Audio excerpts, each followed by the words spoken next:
Қиыншылықта бүйтіп жасамайды, өздеріңіз білесіздер. Аты деген інжудің ананы бриллиант деді ғой, бриллиант қой. Бриллиант дегенді қазып аласың, оны жасайсың. Сондай ғой енді бриллиантты жайдан жай бриллиант болып шықпайды ол кісі енді. Сол себепті таба алмай отырмыз Жұмажанды. Короче, жаңа айттым ғой, Қытайдағы спонсорымыз звондап, Нихао, Шайлагүл ханым деп звондап жатыр да, промоушнға қанша уақыт қалды дейді. 10 сағат қалды, не істеп жатсың деп. Сол секілді промоушнымызға қазір 8 сағат қалды, бізге. Біз үшін 8 сағат қалды. Себебі Қытайдың уақыты 3 сағат алдыда бізден. Олардың түнгі 12-сінде бізде кешке 9 болады. Соған дейін біз промоушн үлгеруіміз керек. Сол үшін мен бүгінгі өзімді қысқа тұжырымдағым келіп отыр. Негізі інжу маржанды шығарып сіздерге таныстырып, компания туралы, өзінің опыты туралы 1,5 айда қалай статус жапты, 60%-ге қалай шықты, соны бөліскіміз келген. Енді Аллахтың сәтті күндері көп, тағы бір күн шығамыз, інжу маржан шыға алмай жатса, түсінікпен танытып қойыңыздар. Енді бұл менің атым Құсанқызы Сайрагүл, осы жаңағы Джимо Читон корпорациясының алғашқы Қазақстандағы негізін қалаушы лидерлердің бірімін. Яғни бұл просто так келе салған жоқ, Аллахтың қалауымен келді бәрімізге. Бұл жерге кім кіріп отыр, кім қосылып отыр, просто так қосылып отқан жоқсыңдар. Бәрі Аллахтың қалауы. Алла тағала бізге осындай мүмкіндіктер арқылы рызық береді. Алла тағала бізге адамдар арқылы береді рызықты. Енді сізді осында кім қосты, мүмкін сол адам арқылы бізге рызық берейін деп отқан шығар, дұрыс па? Сол үшін де әрбір күнімізге рахмет айтып, таңнан оянғанда рахмет айтып, бүгінгі күнімізді позитивен ұстап, тек күліп, өте қалай қабылдаймыз, әр күніміз солай өтеді. Сол үшін де бүгінгі зымға қош келдіңіздер, керемет көңіл күймен, керемет настроениемен отырыңыздар. Аллахтың құдіреті күшті, Аллах өмір шуда. Бүгін сіз қанша процентте отырсыз, 30-да отырсыз ба, 40-да отырсыз ба, білмеймін, бірақ 60-қа момент шығып кетуіңізге де мүмкіндік бар. Оның бәрі Аллахтың құдіреті. Кеше түнде деген мен сағат 12-ге дейін не алдым, заказ алдым. 1,7 миллион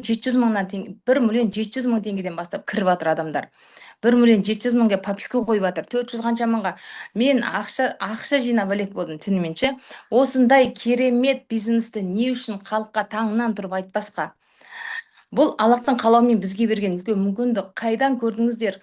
Қытайский компания болсын, қазақстандық компания болсын, қандай компания болсын, 1 айда стартапта 10 миллион чекке шығу деген енді сұмдық.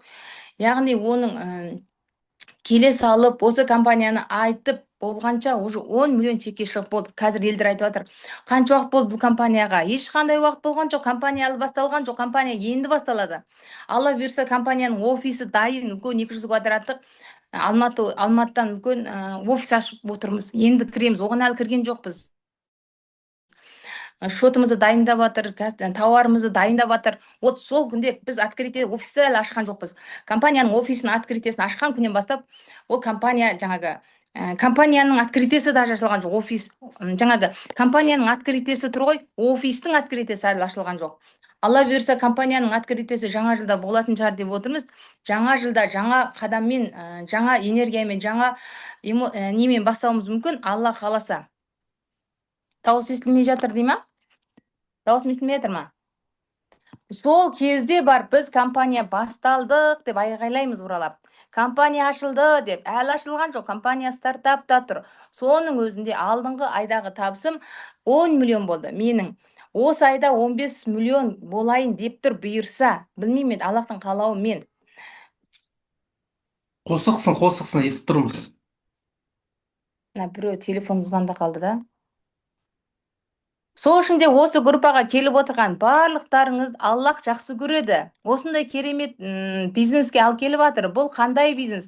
Бұл 1993 жылы Қытайда Джимо корпорация деген ашылған. 1993 жылы. Бұл компанияның жаңағы аты Нью Джимо деген әкесінің атымен аталған. Кеше ғана айттым, Қытайлар бүгінгі ақша үшін өмір сүрмейді, олар ұрпағына қалдырады. Мысалы, осы компанияны ашып отырған кісі өте лауазымды адам.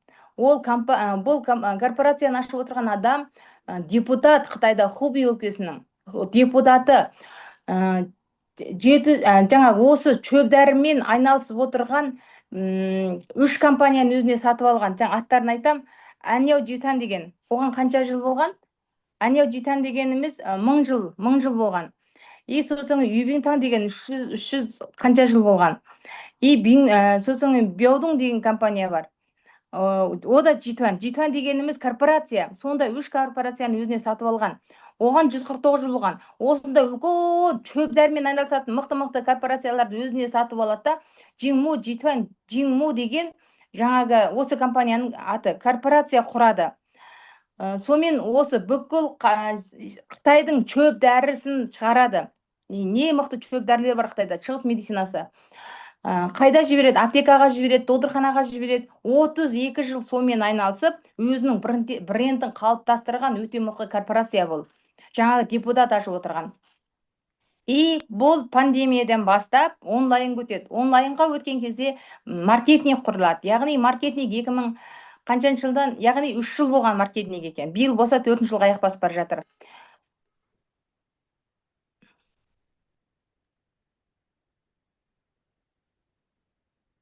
Яғни сіздер 1 жыл болған, 2 жыл болған компанияға келіп отырған жоқсыздар. 32 жыл болған корпорация өзінің үлкен брендін қалыптастырып алған.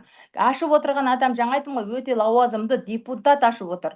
Және оның жаңағы шөп дәрі зерттеу мамандарының аға меңгерушісі ашып отыр. И бұл компанияны неге Қазақстанға келіп жатыр? Қытайда өз брендін қалыптастырып алған Жиңму Житуан енді Азияда өз брендін қалыптастыру мақсатында. Олардың арманы биік. Олар бүгінгі ақшаға өмір сүрмейді. Бүгін қанша ақша тапса мен балама деген емес. Бізде көптеген Қазақстан компаниялар болады, иә? Компания ашады да, мысалы, өзінің жаңағы бүгіндік ертеңгі өміріне, бұлай олар емес. Бұлар өте жоғары орбиндағы адамдар. Бұлардың деңгейі өте биік. Бұлар мен адамзатқа не қандай жақсылық істеймін деген арманмен ашатын адамдар бұл кісілер. Адамзатқа бір пайдалы іс істеп, мысалы, Джеки Чан дегенді білесіздер, өзінің брендін қалыптастырып кетті ғой, иә, мысалы. Жаңағы Қытайда не мықты жаңағы нелер бар? Өздерінің атын қалыптастырып кеткен. Сол секілді өздерінің атын, брендін қалыптастыру бұлардың арманы. Бір пайдалы нәрсе халыққа тастап кету. Халыққа осылай Қытайдың, біз енді Қытайда оқыдық қой.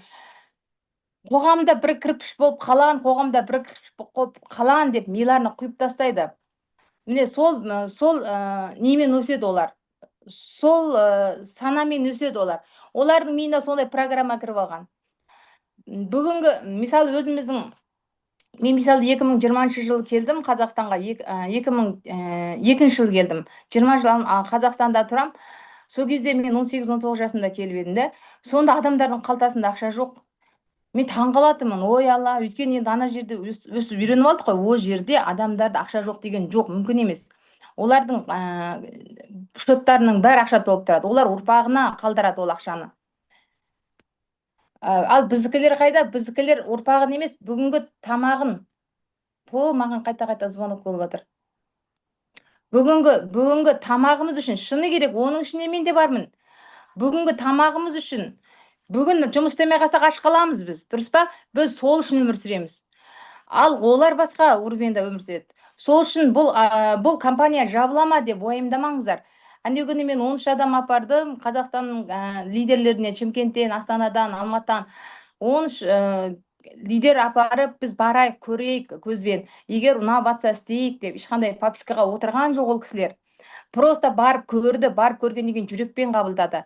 Мә, қандай керемет компания, қандай керемет корпорация. Біз бір компанияға кіріп аламыз, не болса соны сатамыз дейді. Сосын кейін әге эмоциямен кіріп аламыз да, қалың халықты жинап аламыз да, Құдай-ау, мына компания ертең жабылып қалмас екен деп ұйықтап таң атқанша түсімізге кіріп шығады компания. Уайымдап шығамыз дейді. Енді спокойнее барып ұйықтап жұмыс жасайтын болдық қой деп келді лидерлеріміз. Көрдіңіздер ме? Еш уайымдамаңыздар. Бұл компанияның фундаменті мықты. Компанияның фундаменті компанияның болашағы. Енді Аллахтың қалауымен Азияны ашам деп Қазақстанға келіп отыр. Алды осы компанияда 3 жыл маркетинг жүйесінде алды 7 миллиард 500 миллион ақша тауып отыр. Миллиардерлер өте көп бұл компанияда. Ә, сол кісіден сұраймыз ғой, сол кісі айтады, егер Қазақстанда дейді, қандай проблемалы аурулар көп дейді. Егер керек болса, біз Қазақстанда шөп өте құнды дейді, ашылмай жатқан өте көп бай халықсыңдар дейді. Шөптің құндылығы сендерде ерекше мықты дейді. Біз қай жерде шикізат бар, сол жерден завод ашамыз дейді. Біз Кореядан завод аштық, өйткені біздің почка, бүйректің бүйректің өнімі Кореядан шығады біздің. Соны біз Кореядан шығардық дейді, шикізат сол жерде болған себепті. Тағы бір шикізат неде, Малайзияда дейді, сол жерден завод ашқан. Қытайда 4 заводы бар, үлкен заводтар бар. Керек болса дейді да, Қазақстанда да завод ашып, бүкіл Азияны біз не қыламыз дейді. Осы Жиму Житанның ешқандай залалсыз өнімдерімен адамдарға пайдалы жұмыс жасаймыз. Көрдіңіздер ме? Олардың миссиясы сол, пайдалы жұмыс жасау. Ақшаны қуған сайын қашады. Ақша табамыз деп кірмеңіздер мына жерге. Ақша табамыз деп кірмеңіздер. Ақшаны адамдарға пайдалы, осындай Қытайдың бір керемет продукциясы, мощный квантовый медицинасымен жасалған керемет продукциясы келіпті. Соны біз халыққа айтайықшы деп кіріңіздерші. Қаншама адамдар көзден операция жасап жатыр, қаншама адамдар бүйректен, соларға операция деген ең соңғы момент болсыншы. Біз осыларға бір себеп жасайықшы деп ниетпен кірейікші. Алла тағала біздің жүрегімізді, ниетімізді оқып қояды. Ақша адамның ниетіне келеді. Сол үшін де осындай неге олар неге бай, не олар қуатты, жаңа осыны ашып отырған адамдар. Өйткені бұлардың ниеті халыққа, адамзатқа пайдалы жұмыс жасау. Соған олар осылай ұшып, Алла тағала олардың жолын аша береді. Сонымен міне Жиму корпорациясы Алматыға, Қазақстанға келіп отыр. Алла бұйырса, открытиесі болады офисті енді дайындап жатырмыз. Тауар енді келе жатыр, сыртына орысша жазылады. Маған звоноктар келіп жатыр. Орысша жазылып келеді, сыртына орысша. Бірінші партияда сыртына орысша жазылып келеді, екінші партия полный орысша келеді. Алла бұйырса, сондай пландап жатыр. Ал енді біз не істеп жатырмыз? Өзіміз заказ беріп алдырып отырмыз. Біз жаңа 13 адам Қытайға бар келгеннен кейін, компания айтты бізге, бір айда бар қаламыз бұйырса дейді да, Қазақстанға заңды болып. Сөйтсе, онда бір айда біз пока істей берейік дейміз ғой. Пока бастай берейік деп ойлағанбыз, мынандай үлкен алып командамен осылай үлкен чекке шығамыз деп ешқашан ойлаған жоқпыз. Неге? Бұл продукция құнды және адамдарға пайдалы. Бұл шөп, дәрі, жаңағы БАД емес. Бұл витамин емес, 2-3 айда көмектесетін. Бұл БАД емес, бұл азықтық, жаңағы теңшеу. Бұл теңшеу ролын атқарады. Жаңағы тазалау ролын атқарады, және толықтыру ролын атқарады. Сондай ролдармен сіздің денсаулығыңыздағы кем-кетікті толықтап бүтіндейді. Клеткаларыңызды сынып жатса, майысып жатса жамайды. Өстіп бұл емдік ролын атқарады. Маған звонок келіп оқтанғаш, қайта. Сол үшін де осындай адамдарға біз, мысалы, көзіне жағып жатырмыз, көзіне жағып жатсақ, момент көмектесіп жатыр. Неге? Өйткені көзде тамыр болмайды. Бұл клеткаға прямой барады, клетканы емдеп жатыр. Сол секілді бұл осындай керемет продукция осы Қазақстанға келіп жатыр. Мен айғайлап тұрып айтам, бұл Қазақстанда жоқ продукция, бұл Азияда жоқ продукция, бұл Америкада жоқ продукция деп. Себебі Қытайдың медицинасы ерекше дамыған. Қытай адамға жан ғана салмайды, басқасының барлығын істей алады. Олар сапаға жұмыс жасайды. 2021 жылдан бастап Қытайда мынандай саясат шықты. Енді мен өз Қытайдың бір аяғым Қытайда, бір аяғым Қазақстанда отырып, екі жақта жүргеннен кейін, қандай компания Қытайда жақсы, қандай компания Қазақстанда жақсы, қандай продукция Қытайда жақсы, қандай продукция Қазақстанда жақсы, мен өзім информация ала аламын. Сол үшін де мына продукция өте керемет болғаннан кейін, шіркінай заңды болғанда мен бұны істейтін едім деп былтыр үндемей қойып қойғанмын. Ал биыл заңды келді ма, мен бірден шешім жасап, осылай осы компанияны қазақ халқына таныстыруға ниет еттім. Себебі бұл керемет продукция. Ешқандай залалсыз адамдарды толықтырады жаңа. Айттым ғой, тазалайды сіздердің шлактарыңызды, бүкіл токсиндеріңізді. Сосын теңшейді, толықтырайды. Осындай ролдармен бізге өте үлкен көмегін тигізеді. 2021 жылы Қытайда мынандай саясат шыққан. Қытайда егер де мынандай саясат шыққан. Батыс медицинасы адамға өте залалды. Бүйрегін, мысалы, батыс медицинасы білесіздер ғой, өкілдарын айтады. Оған бұрын мен өзім Қытайда жүрген кезде өкіл дәріні өте көп қолданатын олар. қит десе ауырса өкіл дәріге, қит десе ауырса өкіл дәріге жүгінетін. Қазір өкіл дәріге чектеу қойып жатыр. Себебі ол залалды бір бүйрек болмаса бір жағын емдесе бір жағына залалды. Сол үшін де шығыс медицинасына көшіңдер жатыр 2021 жылдан бастап. Мына кісі депутат. Осы шығыс медицинасын халқыма жаңа пайдалы істеймін деп істеп жатыр. Соның несінде біз кетіп отырмыз қазір. Соның арманның ішіне біз кетіп отырмыз. Адамзатқа деп айтып отыр. Қытайға деп отқан жоқ, олар адамзатқа пайдалы жұмыс жасаймын деп отыр. Яғни шығыс медицинасы, жаңа Ардақ ханым айтады ғой, мысалы 12 балық бар, адамның денесінде 12 мүше бар дейді. Батыс медицинасы дейді, 12 балықтың дейді, біреуі ауырса алып тастайды дейді. Дұрыс қой, мысалы мәткесін алып тастап атады, ана жерін алып тастап атады, мысалы ауыратын болса, ол алып тастаған дұрыс емес дейді. Сол балық өмір сүріп жатқан суды тазалау керек. Әйтпесе ертең тағы бір балық өледі сол жерде дейді. Ал шығыс медицинасы тура солай жұмыс жасайды. Сіздің бүкіл организміңізбен жұмыс жасайды. Мынау клеткалармен жұмыс жасайды. Клеткадан тұрамыз біз, білесіздер ғой, барлығымыз клеткадан тұрамыз. Сол клеткамен жұмыс жасайды. Сол үшін де осы шығыс медицина, қай жерім ауырады, ана жеріме істесем бола ма, мына жеріме істесем бола ма деген керек емес. Бұны барлық жерге ішу керек. Мысалы, врачтар айтып отыр ғой, барлық жерге ішу керек. Бұл клетка, бүкіл жеріміз клеткадан тұрғаннан кейін, бұл барлық клеткамызға барады деп. Қай жерімізде клетка жаңағы сынады, майсады, сол жерді бар бұл емдейді деп. Сол үшін де осындай керемет медицина бізге келіп отыр. 19 түрлі продукция бар. Соңғы уақытта ерекше бір продукция шықты, ол 20-шы продукция. Оның видеосынан, жарнамасынан көріп отырсыздар, бүкіл әлемнің халықтарына пайдалы деп жатыр. Қай жеріңіз ауырады, сол жеріңізге жағасыз, 6 секундта көмектеседі деп жарнамасында өздері сөйтіп шығарып отыр. Айтып отырмын ғой, Қытай сапаға жұмыс жасайды. Қытайдың әрбір продукциясының, Қытайдың әрбір соңғы уақыттарда өте сапасы тауар шығып кетті ғой. Содан кейін олар сапаға мән берді. Қытайдың әрбір продукциясының сыртына жазылған жазу, мына жазып отырған жазу, өтірік бір нәрсе жаз деп ойламаңыздар. Не жазады, сол бар. Даже құпия рецепттерін кейбіреу жазбайды олар. Мысалы, мен өзім хан қызы деген косметика шығардым. Сосын сол косметиканы шығарған заводқа айттым. Мына жерде мына жазу дұрыс болмай тұр деймін да. Мына жазуды өзгертіп беріңізші, былай жазып беріңізші деймін да, ана қытайша. Жоқ деді ғой. Бір әріпті өзгертпей қойды. Білесіздер ма? Неге? Менің басым екеу емес. Каждый жазған әріптер қатаң тексеріледі дейді. Сенің бір тауарың үшін ана тексеруге түсіп, менің мына өмір бойы жиған еңбегімді далада қалдыра алмаймын дейді. Заводты егерде бір әріп жазған дұрыс сол статқа сай шықпаса, сол заводты жауып тастайды Қытайда. Көрдіңіздер ме? Соңғы уақыттарда өте сапаға мән беріп жатыр. Сол кезде барып мен мойындадым, мыналар не деген депші. Яғни бір әріп жазды ма, тура сол тауар шығып жатыр. Сапаға өте мән береді. Соңғы уақыттарда сапа. Қытайдың телевизорларының бәрінде айтатын сол. Сапаға жұмыс жасаңдар. Сосын кейін мен айтам, мына көз өнімі, біздегі көз өнімі 26 000 теңге ғана. Өте арзан, өзінің құндылығына сай өте арзан. Егер ол басқа мемлекеттен келсе, бізге 26 000 теңгемен келмейді. Неге ол 26 000 теңге? Себебі олар тиынға жұмыс жасайды, Қытайлар. Тиын ғана қояды пайданы.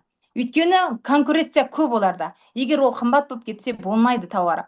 Олар количествоға жұмыс жасайды. Арзан баға ғана қояды да, көп сатып, тиыннан ақша құрайды олар. Сол үшін жаңағы аранын ашып, үлкен ақша қоймайды. Ойбай, менің мына көз өнімім деген ана көрмейтін адамның көзін жасап тастады деп, үлкен ақша қоймайды. Біз енді көптеген компанияларда істеп жатырмыз ғой. Құны қанша продукцияның, шығатын бағасы қанша, бәрін білгенде қарнымыз ашады. Бұл жерде продукциялар енді құны сапасынан, жаңағы құны бағасынан жоғары болып тұр ғой. Құнды заттар именно осы Жиму корпорациясында бізге келіп жатыр. Мысалы, мен кешеде айтқам сіздерге, бір емес бірнеше компанияға бардым, үлкен чектерге шықтым, неше үй алдым, неше машина алдым. Соңғы уақыттарда мен компаниялардан сынып қалдым дедім. Вообще сейттен кеткім келді. Өмірім сейттен өзгерді менің. Бірақ сейттен кеткім келді. Себебі барам компанияға, команда апарам, компания жабылады, бір нәрсе болады. И сосын кейін ол бізді сындырады. Вообще мен сейт істегім келмей, Аллахтан сұрадым. Аллах мені сейттен алып кетші құрсын. Басқа бір бизнес берші деп Аллахтан сұраған күнімде болды ше. Сынасын ғой. Қанша команданы әкелесің, 1 жыл жүгіріп еңбектенгенде компанияның инвесторы лақтырып кетеді, бірдеңесі болады. И сосын кейін біз бейшара шырылдап қаламыз ғой. Ақшамызды ала алмай қалған күндерім де болды. Содан кейін маған мынандай ой келді. Қытайда жиму деген, енді сейт істемеймін деп тұрмын ғой. Мен сейтке бірақ өзіме былай не қойып тастаған адаммын. Вообще маған сейт керек емес. Басқа да Аллах береді ғой маған. Деп былай блок деймін, не деп айтады, не қойып тастағам, ограничение қойып тастағам. Біреу сетевой компанияға шақырса мені, жоқ, айтпаңдар. Наушниктер болады ғой, сетевой компания десең, тұра келіп қашатын кейбір. Ойбай, мен адам тіркей алмаймын деп. Мен сондай неге түсіп қалғам. Вообще сейт туралы айтпаңдар.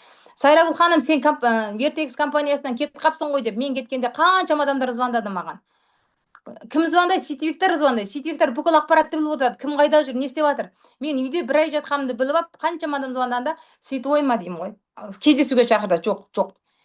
Сол кезде маған қандай ой келді білесіңдер ме? Мына продукцияны әкеп алып, сетевой емес, просто оптом әкеп алып сатқым келді ғой.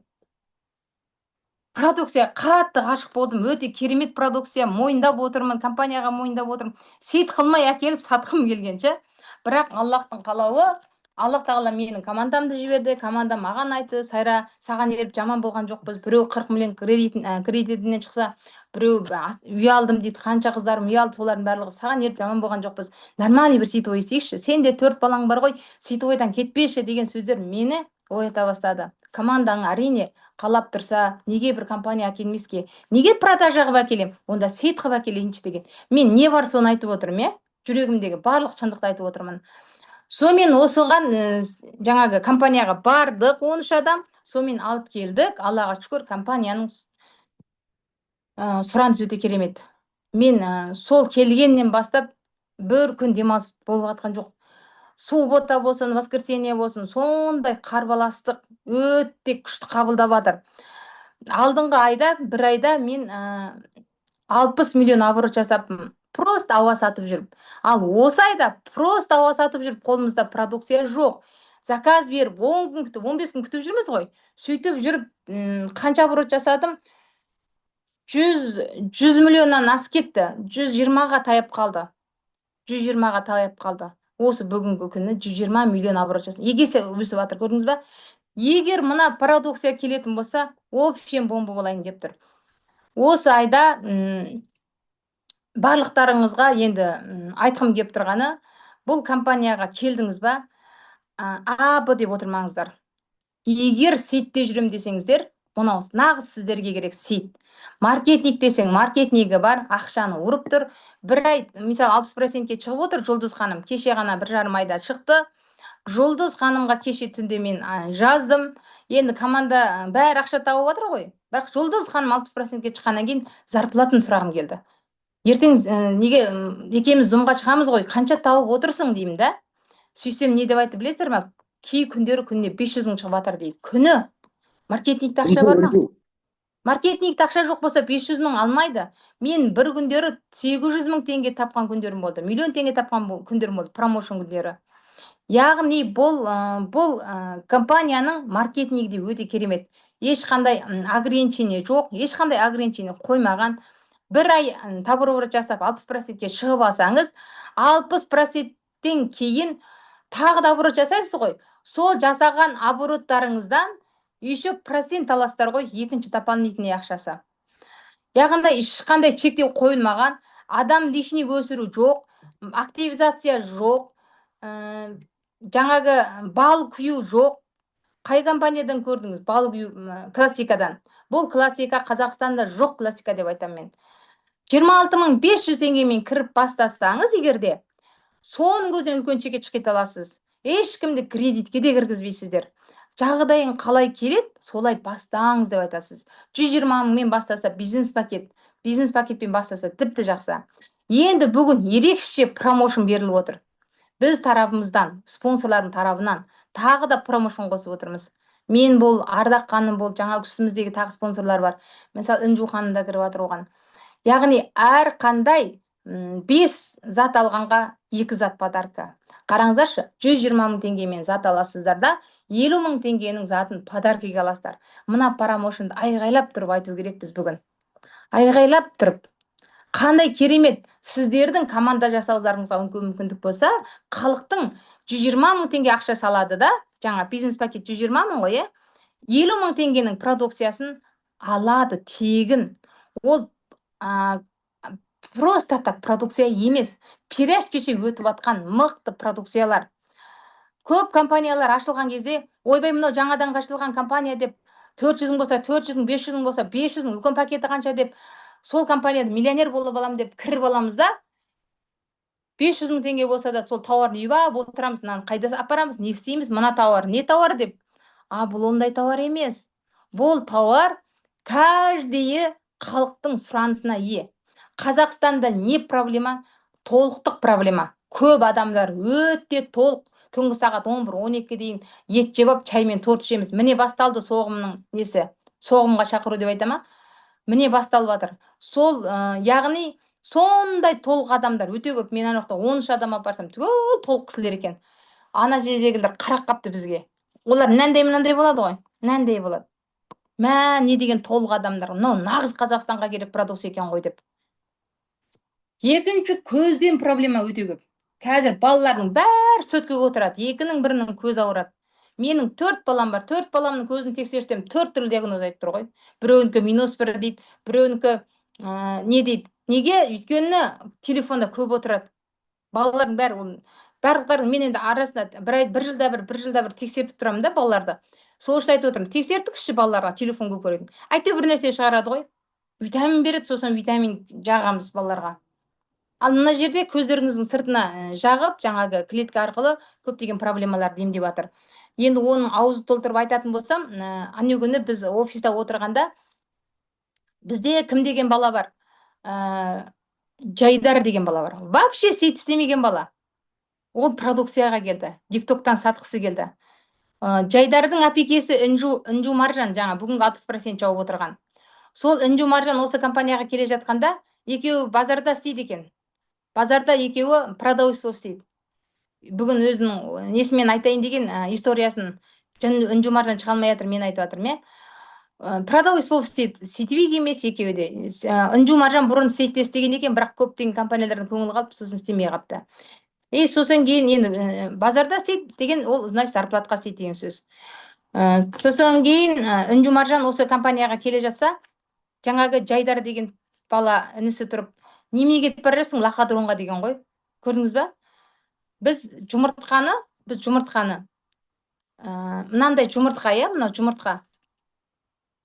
Қараймыз, чикі ма, пысқан ба, ешкім білмейді бұны.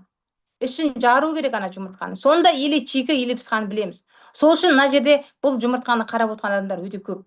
Бұл қандай компания деп. Ішіне кіріңіз, жарыңыз, тексеріңіз. Сонда білесіз бұл компанияның қандай екенін. Әлгі лохотронға келген әпекесі ақша тауып бастағанда, Жайдарда елеңдеп бастаған ғой. Мә, сен күшті тауып жатсың ғой ақшан деп. Сонымен Жайдар мырзамыз келеді. Қазір о да күніне 100 мың теңге ортақ есеппен дикток жүргізіп тауып отыр. Бұл жердің бір кереметтігі, адам тіркемей продажамен де ақша таба аласыздар. Адам тіркемеймін деп, адам тіркегеннен қашатын болсаңыздар, қаншалықты процентте тұрасыз, соншалықты тауарды скидкамен алып, продажамен де сата аласыздар. Бірақ продажаның сатқан жөн осы екен деп, бұл жерде қалаймақан баға шығарып сатуға болмайды. Қытайда өте заң, тәртіп бар. Осы сайтқа кіретін болсаңыздар, регистрация деген жерінде бұл компанияның заңы тұр. Бәріңіз кіріңізде оқып шығыңыздар. Бір рет көзден кешіріп қойыңыздар. Егер де бұл компанияда продукция сатқандар бағасын түсіріп сатса, болмаса қандай да бір қайшылық жасаса, өзінің аккаунтын өшіріп тастайды. Сосын спонсорына ескерту береді. Көрдіңіз ба? Спонсор бір рет ескерту алды деген сөз. Командаларыңызды бақылап жүріңіздер. Бұл компания, яғни сіз-ақ бизнес жасай береді. Өзіне уверена компания. Әкем, көкем, не істесең соны істе демейді. Заң болған жерде тәртіп болады, тәртіп болған жерде бизнес болады. Дұрыс па? Сол үшін бізде барлық жағынан қарастырылған. мен пописка жасаймын, адамдармен жұмыс жасаймын, сетке жұмыс жасаймын десеңіздер, пожалуйста. Рефералка 5 линиядан беріледі. Еще сол жасап тастаған оборотыңыздан айдың соңында еще ақша береді. Дополнительный жаңағы процент береді. Сосын премия береді. Сосын кейін матчинг бонус береді. Матчинг бонусты қайдан береді білесіздер ма? Бинарда. Мен енді бинарщикпін ғой. Классикада ақша жоқ дейтін адам білмеймін. Бұл жерде қалай күшті береді білесіздер ма? Матчинг бонусты сіздің жаңағы командаңыздың ақшасынан береді. Таза ақшадан береді. Бинарда не істейді? Малавиткадан береді. Малавиткадан тапқан ақшасынан береді. Бұл жерде қанша зарплата алды, соның процентін беріп отырады. Матчинг бонус өте күшті береді. Товарообороттан өте күшті береді. Сізге мынандай оборот жаса деп міндет қоймайды. Қалағаныңызды жасаңыз, процентіңізді ала беріңіз дейді. Мысалы, Інжу Маржан 60%-ке шықты. Осы айда Інжу Маржан 30 миллион оборот жасаса, командасы 30 миллионға жетпесе де, жаңағы 4%-ін алады. 30 миллионнан 31 миллион болып кететін болса, 6% алады. 11 миллион оборот жасаса, мысалы 11 миллион 2%-ке өтіп кетеді. 11 миллионнан төмен жасаса, 11 миллион 100 мың жасаса, 4%-ке өтіп кетеді. 5 миллион жасаса да ала береді ол оборотын. Өте, ешқандай халыққа бұрынғы Қытайдың маркетингтері өте қиын шыққан. 22 мың юанмен кіреді бұрынғы Қытай маркетингтері. 1 миллион 700 мың теңгемен кіреді, 17 миллион теңгемен кіреді да, содан кейін тауарлары мұсыр болып қалып, халыққа наразылық тудырған. Сондай компанияларды ескере отырып, халық ешқандай қиналыссыз ақша табу керек деп 26.500 теңгеден бастатып жасатып қойған. Осындай халық үшін арналған депутаттың компаниясы. Сол үшін де бұл біздің қазақтар үшін өте керемет. Ешқандай кредитке кірмеңіздерші, пожалуйста. Ақшаңыз жоқ па? 26 мыңмен бастай беріңіз. Мысалы, осы жерде бір мықты лидеріміз бар, 26 мыңмен ақ бастаған. Үлкен командасы бар, 60% аз ғана қалып тұр. Қандай тиімді, халыққа қолайлы. 10 адамға презентация берсеңіз егерде, соның 8-і жазылып, 2-і ақша іздеп кетеді. Неге? Өйткені кіру пакеті өте қолайлы. Қалтасында жоқ дегенде 26 мың жоқ деп айтпаймын ешкімде. Барлық адамда бар. Одан кейін ол продукцияны қолданғаннан кейін вообще жанады. Өздері сарнап кетеді. Продукция мощный жұмыс жасайды өйткені. Қайдан көрдіңіз? Бір аптада 4-5 килограмм тастайды дегенді, арықтайды дегенді. Қайдан көрдіңіз? Мен көрмеппін. Гербалайфты ішіп, бір айда 4 килограмм зорға өліп талып жүріп, әрең арықтайтынмын. Мына жерде мені осы компанияға алып келген продукция. Ардақ ханым маған бүйтіп айтты. Сайра деді, менің досым ғой, подружкам үйге келеді, қонаққа келеді, Қытайдан тұрады ол. Біздің үйге келеді, Қытайдан келген сайын 2 баласы бар, өзі ертіп жүреді. 2 баласымен үйге келеді қонаққа, сол кезде мені көріп, біз деген кетеміз ғой, жайылып, семіріп. Сосын кейін толық кеткен ғой. Сосын кейін маған айтады, "Мә, не деген семіріп кеткесің" дейді да. "Саған" дейді, "біздің продукция мощный көмектеседі" дейді. Мен енді сізде ойлап тұрған шығар, баяғы Қытайдың продукциясы шығар, баяғы бір Қытайдың компаниясы. Мен сондай идея болды. Баяғы бір Қытайдың продукциясы ғой деп мән берген жоқпын да. Сонда маған қатты әсер еткені, бір аптада білесің ба, 4-5 килограмм арықтайсың дегенде, деп назарым сол кезде ауды ғой. Да, деп. Бір аптада мен арықтай алам ба деймін ғой. Арықтайсың. Бір аптада мен 4 килограмм арықтағам. Көрдіңіздер ма? Содан кейін барып, мен осыған назарым ауды. Күшті екен деп ше. Сол продукциямен алып кетесіздер. Бұл жерде CTV іздеп те керек емес. Мысалы, кейбір кісілер айтады ғой, жаңадан келіп алған попискаға отырған кісілер, менде CTV жоқ деп уайымдап отырған шығар. CTV керек емес. Қарапайым адам CTV болып шығады мына жерде. Тауар мощный жұмыс жасаған жерде барлық адам CTV болып кетеді. Жаңағы сіздерге жібердім ба, жібермедім ба, барлық шатта бар. Біз жаңа 13 адам Қытайға бардық қой, осы компания туралы информация алайық деп бардық. Бізді деген Қазақстанның тіркелген жоқпыз. Тіркелмеген, барлық попискаға отырмаған қыздар. Барлығын Қазақстанның киімімен сахнаға шығарды. Өте керемет қошаметпен қарсы алды. 2 күн сол жерде компанияда болдық. Содан қайтып бара жатқан кезде, енді біз сахнаға шыққаннан кейін сол жердегі қаншама адамдар көп болды залда. Бізді танып алды ғой. Өйткені бізде енді қазақтар басқаша боламыз ғой. Толықтау, здоровый боламыз. Қытайлар мынандай болады. Енді олар бізді автомат любой жерден танып алатын дәрежеге жетті да. И сосын кейін бәріміз бір самолетқа отырып, екінші бір қалаға түстік. Сол жерде, сол самолетта, сол жеңу житанға барып қатысқан бір әйел бізбен бірге жүріпті сол самолетта. Сол самолеттан түсе қалған кезде бізге нихау, Қазақстан, Қазақстан деп сөйтті да. Я деп сөйтті. Жеңу житанға қош келдіңіздер, күшті компания талдадыңыздар, білесіңдер ма дейді. Сосын кейін ана жерде біздің қыздар сұрап кетті, сен істейсің ба деді. Мен вообще жетелік емеспін дейді. Осы компанияға келдім деп отзывын көрсетеді ғой. Білесіздер ма? Өзінің фотосын көрсетеді. Фотосын көрдік, бәріміз таңғалдық. Өзі толық екен, очки тағады екен.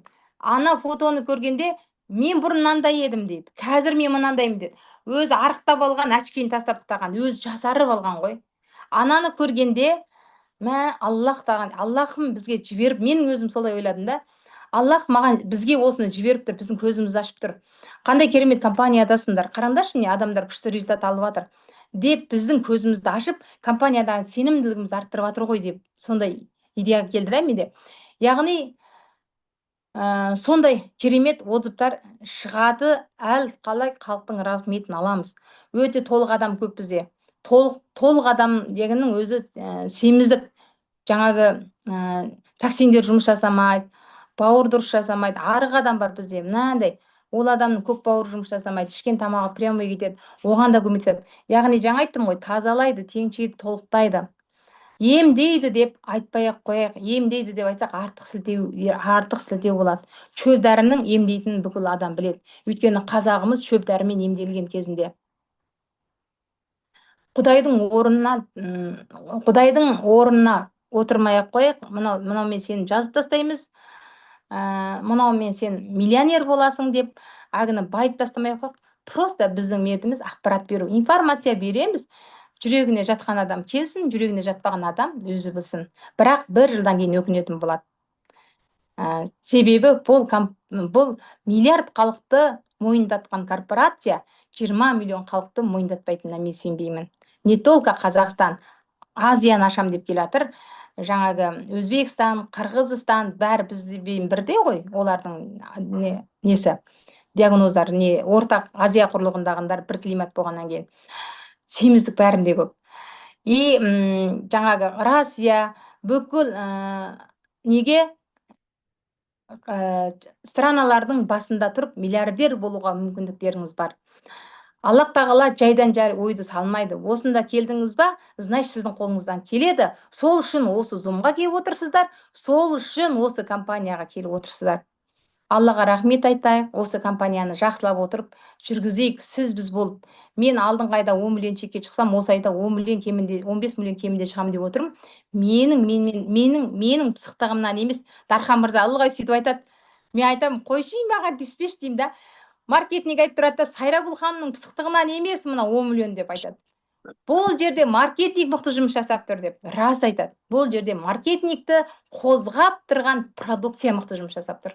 Сол үшін де барлықтарыңызға қош келдіңіздер. Бүгін сіздеріңіз уақыттарыңызды алмайын. Қазір 11 болды. Бүгін кешкі сағат 9-да не бітеді? Сағат 9-да промоушн бітеді. Қытайдың уақытымен түнгі сағат 12. 9:00-де автомат сайт тоқтап қалады. Соған дейін тыпырламай, тура сол кезде тыпырлайды адамдар. Алдыңғы промоушнда мынандай болды. Спонсорлардың ақша лақтырып тастайды тура 9-ға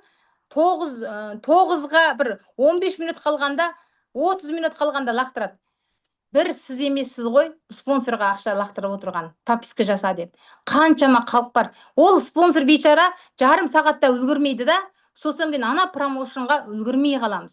Сол үшін де қазағым ерте оянып, таңертең Қытайлар мені звондап оятып жатыр ғой. Сайрагүл ханым дейді, сағат 10 сағат қалды, тез қимылдаңыздар деп жатыр да, үлгермей қалмаңыздар деп. Солардан үйренейік, ерте қимылдайық. Сағат қазір қанша уақыт қалды? 9-ға аз уақыт қалды, 9-ға неше уақыт қалды? 12, 1, 2, 3, 4, 5, 6, 7, 8, 9, 8 ба? 8 сағат уақытымыз бар. Сол үшін қазірден бастап подписка болса жіберіңіздер. Спонсорларыңызға да обал, оларға да не қылыңыздар, поддержка беріңіздер. Тездетіп осы промоушнды жақсылап өткізіп алайық. Промоушнның несін айтып жіберейін, 5 сат аласыз ғой кабинеттен. 5 сат көз өнімін аласыз. 5 көз өніміне 1 көз өнімі подарка ғой, Бірінші подарка кетті ма? Екінші подарка спонсорлар тарабынан түгел спри. Сол 120 мың тіркелген кісілерге, 126 мың тіркелген кісілерге, 475 мың тіркелген кісілерге, 475 мың тіркелген кісілерге 3 спри подарка. Жаңағы 120 мың, 126 мың 5 зат алғандарға 1 зат дейді ғой. Қытайда былай айтады. 5 зат алғанға 1 зат подарка деп айтады. Тура солай есептей беріңіздер. Егер 20 зат алсаңыздар, 4 зат подарка. Түсіндіңіздер ма? Сол промоушнды жақсылап отырып, өткізіп алайық. Сұрақтарыңыз болса, сұраңыздар, сіздердің уақыттарыңыз алмайын деп тұрмын.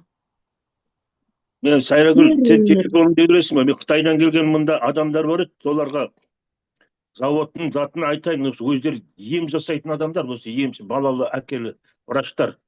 Аха. Сол сенмен тікелей сөйлестірейін деп едім сол адамдармен. Болады. Мен әрқашанда сіздер үшін дайынмын, бірақ мен 3 күнге Қытайға кетіп баратырмын. 1, 2, 3. Қытайда 8... Қытайда WeChat дейме бірдеңесі де бар олардың. Бар. Сол үшін сіздің телефоныңызды жазып алайын мен. Молодец, аға, Қытайда ашуға мүмкіндік бар. Қытайда бұл заңдастырылған, Қытайда бұл перешкеше өтіп атқан, жеңу десе бәрі таниды. Қытайдан да команда жасауларыңызға мүмкіндік бар. Қытайдан келген туысқандарыңыз болса, алып келіңіздер маған. Барлығына мен өзім сіздерге ақпарат беруге көмектесем. Қытайдан да базар ашып тастауға, Қытайдан да команда жасап тастауға өте үлкен мүмкіндіктеріңіз бар. Қытайда Қытайға адамдар кіре алмайды, әдетте компаниялар кіре алмайды. Өте оларда заң қатаң. Бұл жерде барлығы заңмен жұмыс жасалып отқан, қорықпай кіреді ол кісілер. Сол тумаластар сояқта тұрады Қытайда. Сол үшін мен сіздің қазір мына жердегі осы Қазақстандағы телефоныңызды жазып алайыншы. 502 430 0106 жазып алыңыздар. 430 0106. 0106. Сайрагүл деп қояйын. Жақсы, мен сізбен сөйлестіремін онда. Жаңағы Қажет деген аты, сол Нығмет деген әкесінің аты, сол Қытайдан келген инемен затпен емдейтін дәрігерлер ғой. Жаңағы біздің көз өнімі ине бер жағын емдейді. Одан кейінгі банк толтырады, банкі. Одан кейінгі тереңге кіреді, клеткаға. Жаңағы ине кірмеген жерге, банкі кірмеген жерге жаңағы көз өнімі ұсақ молекуладан жасалған деп тұр ғой. Кіре алады, өте керемет өнім. Ол кісілер жақсы түсінеді шығыс медицинасын. Айта беріңіздер. Жақсы, рахмет. Сосын давлениемен құлаған жүрмей жатқан адам бар, соған бір қандай өнім берсек болады соған. Анай бар, бізде 40 мың теңге тұратын қанды не қылатын бар, қан сұйылтатын бар. Тілінің астына күніне бір ақ тал сорғызыңыздар ол кісілерге. Пока бір талдан, сосын кейін бір аптадан кейін барып 2 талдан сөйтіп, таңертең кешке сөйтіп соны сордыра беру керек. Пока. 40 мың теңгенікі ме? Иә. Аты не? Құдай-ау, атын білетін кісілер бар ма? Мен өзім Қытайдан келсем де қытайша ұмытып қалдым, атын ұмытып қалдым. Неде қытайша аты бар еді соның? Сәлем ханым, сәлеметсіз бе? Ол жаңағы 5 продукцияның ішінде бар ғой? Бар, көк пен көк, синий. Иә, Шөлендо деп айтады. Ол жаңағы, даже біздің Совет үкіметінің уриканкиназа деген дәрісі бар, қанды ыдырататын, тромбтарды снимать ететін. Содан да 17 ме, 19 есе күшті ғой. Соны берсе болады. Сосын жаңағы... Бұл компанияның продукциялары жаңағы өкілдері бар ғой, біз істетіп отырған. Содан 19 есе күшті деп тұр. Бұл компанияның продукциясын жасап отырған бір адам емес, 90 ученый бар. Сосын еще мидың продукциясы бар ғой. Мидың продукциясы өте жақсы. Қосып берсе, вообще жақсы результат алады. Мен енді дәрігер емеспін. Осы жерде дәрігерлеріміз бар, күнде сабақ өтеді, Алла берсе. Мынау мидың продукциясы қараңыздаршы, қандай күшті, мөп-мөлдір міне. Анандай балықтың бір несі болады ғой, витаминдері тура сондай міне, мөп-мөлдір, мынау мидікі. Ұмытшаққа бәріне көмектеседі. Мен өзім қатты ұмытып қалам бір нәрсені, соны мен де бастап ішіп жатырмын. Сұрақтарыңыз болса, сұраңыздар. Бүгінгі промоушнды біз болып атсалысамыз. Спонсорға поддержка береміз. Қалай болса солай ақшаны лақтырасап, енді сен өзің тірке деп қарап отырмаймыз, Спонсорыңызда адам, о да пенде, о да қарбалас, о да занят болады. Ол бір сіз емес, сізден басқа қаншама адамдар бар. Солардың барлығына жете салмай жатқан кезде сіз де поддержка болып, жұмыла көтерілген жүк жеңіл дейді. Осы бүгінгі промоушен ертең қайталанбайтын промоушен. Жақсылап отырып, ойымызды, энергиямызды бәрін бір жерге жинап, бір-бірімізге поддержка беріп, бүгінгі промоушенді керемет өткізейік. Мен сіздерге айтайын ба? Қытайлар таң қалып отыр ғой. Мә, Қазақстан жарып жатыр деп. Қазақстанда мынандай оборот болмаған. Сіздер айтасыздар, білесіздер ма? Сіздер бүйтіп айтасыздар. 7 миллиард 500 миллион алып жатыр. 7 миллиард 500 миллион алып жатыр деп айтам ғой мен сіздерге. Бірінші сөйтсем бүйтіп қабылдайды. Олар миллиард халық қой деп. Миллиард халықтың 1% сетоймен айналысады. Оларда ақша бар. Пенсияларының өзі 1 миллион теңге тұрады олардың. Пенсия алып жата береді олар. Бүйтіп, қатты бүйтіп, не қылмайды, сетойды қолдап кетпеді. Олар қалай ақша тауып отыр? Продукция мықты ғой, сұранысқа ие. Біз олар деген қанша уақыт бір адам тіркеп алады да, сол адамға айтады, сол адам ішеді, ол отзывын көреді, одан кейін ол екінші адамға айтады, олар сөйтіп жұмыс жасайды. Ал біздің Қазақстан не? Бір сетевик айтсаң, 10 сетевик алып келеді, 10 сетевик алып келіп, біз солай оборот беріп кетіп та, оларды таң қалдырып жатырмыз ғой.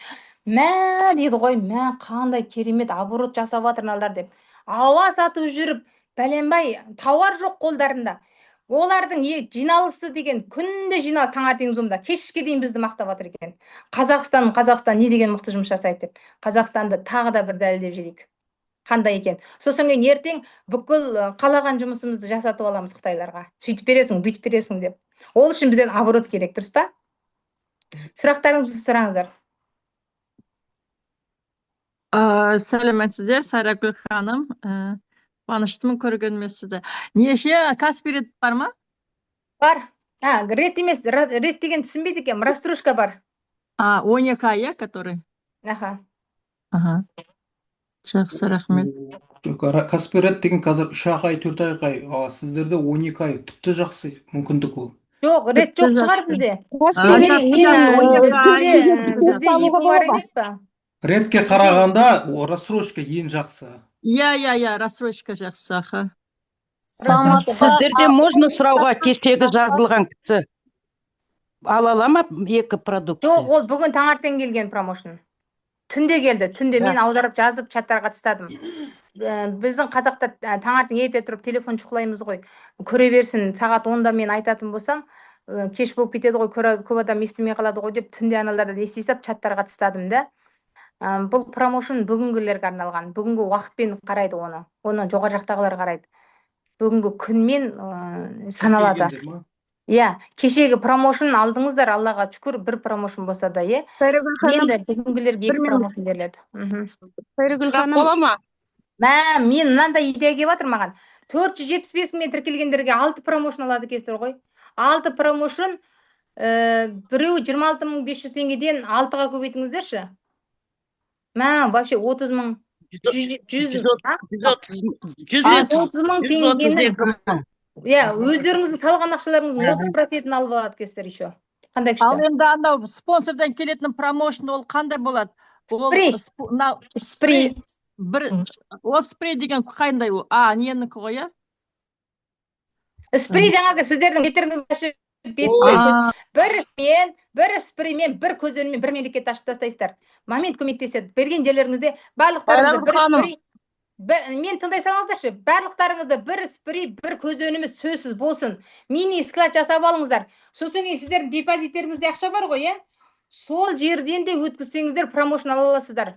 5 сат алып өткізсеңіздер. Бір спрей, бір көзөніміз болмай қолдарыңызда. Жұмыс жасауларыңызға кішкене кедергі болады.